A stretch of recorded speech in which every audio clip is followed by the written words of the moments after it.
नमस्कार। 2024 किसानों के लिए बहुत ही बढ़िया रहा। हम उम्मीद करते हैं कि 2025 भी किसानों के लिए अच्छा रहेगा, लेकिन वो अच्छा तब रहेगा जब किसानों को दाम अच्छे मिल पाए। 2024 में हमने देखा कि चाहे टमाटर कहें, चाहे आलू कहें, चाहे लहसुन कहें, चाहे प्याज कहें, सभी सब्जियों के दाम किसानों को बढ़िया मिले। और जब किसानों को दाम बढ़िया मिलते हैं तो उनमें एक अलग सी एनर्जी आती है। आज इस वीडियो पर हम समझेंगे कि 2025 में यदि हमें टमाटर लगाना है तो हमें किस समय पर लगाना चाहिए ताकि हमारा उत्पादन भी अच्छा आए, दूसरा हमें मार्केट पर रेट भी अच्छे मिले और हमारी जो फसल है वह सुरक्षित भी रहे। क्योंकि आने वाला जो समय है, एक तो ठंड अभी चल रही है और दूसरा ठंड के बाद एकदम से अचानक से हमें गर्मी भी आने वाली है और गर्मियों के समय पर काफ़ी समस्याएं आती है। ठंड में तो समस्याएं रहेंगी ही रहेंगी। आज इस वीडियो पर हम समझेंगे कि टमाटर यदि हमें लगाना है तो हम किस समय पर लगाएं। दूसरा, हम इस वीडियो पर टॉप वैरायटी के बारे में आपको बताएंगे जो कि ठंड में भी आपकी अच्छी परफॉर्म करती हैं और दूसरा गर्मियों में भी जो है वह अधिक तापमान को सहन कर पाती हैं और फ्लावर उसके टॉपिंग ना हो, फलों का साइज बढ़िया है। क्योंकि अधिकतर ये होता है कि गर्मियों के समय पर टमाटर पर फ्लावर तो आते हैं लेकिन फल नहीं बन पाते हैं। ठंड के समय पर फसल जो है बढ़वा नहीं ले पाती, तो इसलिए आप क्या कर सकते हैं यह भी हम इस वीडियो में समझने की कोशिश करेंगे। तो चलिए वीडियो की शुरुआत करते हैं। मैं हूं राकेश साहू, आप देख रहे हैं एग्रो जीवन बातें किसान की। जानकारी पसंद आए तो वीडियो को लाइक जरूर करें, पहली बार चैनल को सब्सक्राइब जरूर करें। और हमारे चैनल पर 1 लाख सब्सक्राइबर होने वाले हैं। लगभग 92,000 सब्सक्राइबर अभी हो चुके हैं और 8,000 सब्सक्राइबर 1 लाख होने में अभी बाकी हैं।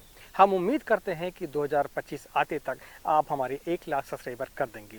जो भी किसान भाई इस वीडियो को लाइक करेगा और सब्सक्राइब करेगा और कमेंट बॉक्स पर जय किसान जय जवान लिखेगा, हम उन 5 किसान भाइयों को एक गिफ्ट देंगे। गिफ्ट में होगा कि आपका इलेक्ट्रिक कांटा जो कि हमारे दवाइयों को तोलने में काम आता है, हम उसे 5 किसान भाइयों को गिफ्ट करेंगे और इसी चैनल पर हम लाइव आपको बताएंगे कि किस किसान को यह जो है गिफ्ट मिला है। इसलिए आप इस चैनल को सब्सक्राइब जरूर करें और हमारे 1 लाख सब्सक्राइबर पूरे होने में मदद करें। चलिए वीडियो की शुरुआत करते हैं और सबसे पहले हम ये जानते हैं कि अगर हमें टमाटर लगाना है तो हमें कौन कौन सी सावधानियां बरतनी पड़ती है। सावधानी में यदि आप देखें तो जैसे कि हमारे पीछे ये जमीन खाली पड़ी है, हम इस पर टमाटर लगाने वाले हैं। ठीक है, तो जमीन की तैयारी जब भी आप करें तो मिट्टी आपकी भुरभुरी होनी चाहिए, आपका बेसल डोज जो है पर्याप्त मात्रा पर डलना चाहिए। ठीक है, तो लेकिन बेसल डोज में हम क्या काम करते हैं, रासायनिक खाद को प्राथमिकता देते हैं। लेकिन मैं आपको बता दूं कि आपको गोबर खाद कम से कम 3 से 4 टाली अपने टमाटर की फसल हो चाहे दूसरी फसल हो, आपको बेड के ऊपर डालना चाहिए। आप यदि 3 से 4 टाली गोबर खाद डाल देते हैं तो आपको फिर रासायनिक खादों के ऊपर ज़्यादा निर्भर नहीं होना पड़ता है। अगर हम रासायनिक खादों में देखें तो DAP 1 bag, single super phosphate लगभग 2 बैग और इसके साथ में आपको एमओपी यानी कि पोटास की मात्रा 1 बैग यानी कि 50 किलो आपको डालना होगा। अगर मिल जाती सगर का इनको कंपनी तो आप 5 से लेकर 10 केजी तक डाल सकते हैं। इसके साथ में आप सल्फर बेंजोएट की मात्रा लेंगे लगभग 5 से लेकर 10 केजी तक, क्योंकि ठंड का समय है। तो इन सभी खादों को मिलाने के बाद आप बेड के ऊपर डाल दें, जैसा कि आप वीडियो में देख सकते हैं। जब ये बेड के ऊपर डल जाती है इसके बाद फिर से एक बार रेजा चलाएं और फिर आप फाइनल बेड को तैयार कर लें। ठीक है, इसके बाद आपको ड्रिप लगानी है और मल्चिंग करनी है। मल्चिंग अनिवार्य है। काफ़ी किसान भाई ये कहते हैं कि यार इस समय पर मल्चिंग नहीं करेंगे तो क्या नुकसान होगा। देखिए, सबसे बड़ा नुकसान ये होता है कि अभी के समय पर ठंड है तो ठंड में टेम्परेचर मेंटेन रहता है, गर्मियों में क्या होता है नमी मेंटेन रहती है। अब बेड से बेड की दूरी अगर हम देखें तो इस समय पर हमें ज़्यादा बेड से बेड की दूरी नहीं रखनी है, लेकिन कम से कम 5 फीट तो आपको रखनी होगी। पौधे से पौधे की दूरी हम बात करें तो लगभग 8 फीट आपको रखनी होगी। ठीक है, इस हिसाब से अगर हम देखें तो पौधों की जो संख्या है लगभग 7,000 से लेकर 8,000 प्रति एकड़ तक रहती है। टीपी करने के पहले आपको ध्यान ये रखना है कि नमी पर्याप्त होनी चाहिए। पहले आप नमी मेंटेन कर लें, इसके बाद पौधे को आप लगाएं और पौधा आपका स्वस्थ होना चाहिए, यानी कि जहाँ से वह नर्सरी लेने वाले हो तो पौधा बिल्कुल स्वस्थ होना चाहिए, खासकर वायरस से। टीपी करने के बाद आपको 2 ड्रिंचिंग करनी होती है। पहली ड्रिंचिंग 10वें दिन, उसमें फंगीसाइड आप लेंगे, रोको या फिर रेडोमिल गोल्ड। उसके साथ में आप होमिक एसिड को ले सकते हैं। ठीक है, इसके साथ में बोरेक एसिड भी ले सकते हैं। तीनों को कॉम्बिनेशन बना के आप ड्रिंचिंग कर दें। इसके बाद सेकंड ड्रिंचिंग होगी 15 दिनों में। 15 दिनों में जो ड्रिंचिंग करेंगे उसमें हम माइक्रोरा चलेंगे और साथ में हम 19-19 की मात्रा उस पर ले लेते हैं। ठीक है, तो इस तरीके से आपकी 2 ड्रिंचिंग कंप्लीट हो जाती हैं। साथ में आप चाहें तो थाइमेथाक्सम या इमिडाक्लोपिड भी ड्रिंचिंग के रूप में ले सकते हैं। ठीक है, तो ये 2 ड्रिंचिंग आपकी फाइनल हो जाती है। अब बात आती है स्टेकिंग की। तो गर्मियों के समय पर अधिकतर ये देखा जाता है कि काफ़ी किसान भाई हमारे स्टेकिंग नहीं करते हैं। तो यदि आपको शॉर्ट टाइम फसल लेना है, ठीक है, आपको ऐसा है कि गर्मियों के बाद फिर से बेड बनाकर और फिर से आपको दूसरी फसल लगाना है, तो फिर आप क्या करेंगे कि बिना स्टेकिंग के भी कर सकते हैं। लेकिन आप अगर स्टेकिंग करते हैं तो उसके अलग फ़ायदे आपको होते हैं। दूसरा ये कि आपको ऐसा लगता है कि खर्चे आपके बढ़ जाते हैं। ठीक है, कैसे?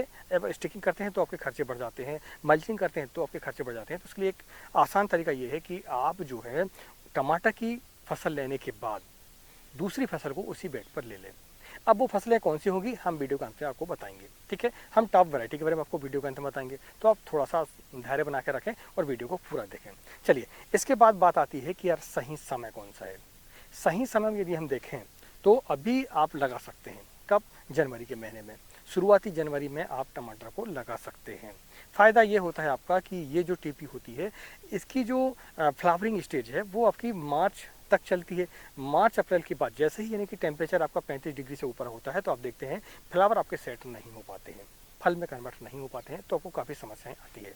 तो ये जनवरी का महीना, फरवरी का महीना आपकी फसल बन जाती है और मार्च के महीने में और अप्रैल के महीने में आपका प्रोडक्शन चालू हो जाता है, ठीक है। ऐसी वैरायटी आप लेते हैं तो जैसे 60 दिनों के बाद जो हार्वेस्टिंग देती है ऐसी वैरायटी हम आपको आगे बताएंगे। आपके यहाँ टेम्परेचर जो है 35 डिग्री अप्रैल के महीने में हो जाता है तो फिर आपको काफ़ी समस्याएं होती है।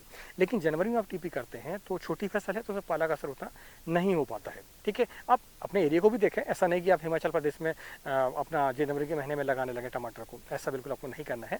हम साउथ की बात कर रहे हैं, हम मध्य प्रदेश की बात कर रहे हैं, हम महाराष्ट्र की बात कर रहे हैं, हम जो है राजस्थान की बात कर रहे हैं, गुजरात के कुछ एरियो की बात कर रहे हैं। आप अपने एरिया को देखें, आपके यहाँ टेम्परेचर जो है 18 डिग्री से जिस समय पर हो जाता है, ठीक है, दिन का टेम्परेचर आपका 18 डिग्री से ऊपर जिस समय पर हो जाता है तो आपको फिर टमाटर लगाने में कोई समस्या नहीं आती है। और रात का टेम्परेचर आपका कम से कम जो है 12 डिग्री होना चाहिए, ठीक है। 12 डिग्री अगर रात का टेम्परेचर होता है तो फिर कोई समस्या नहीं होती है। हालांकि छोटी फसलों पर उतनी समस्याएं नहीं आती है।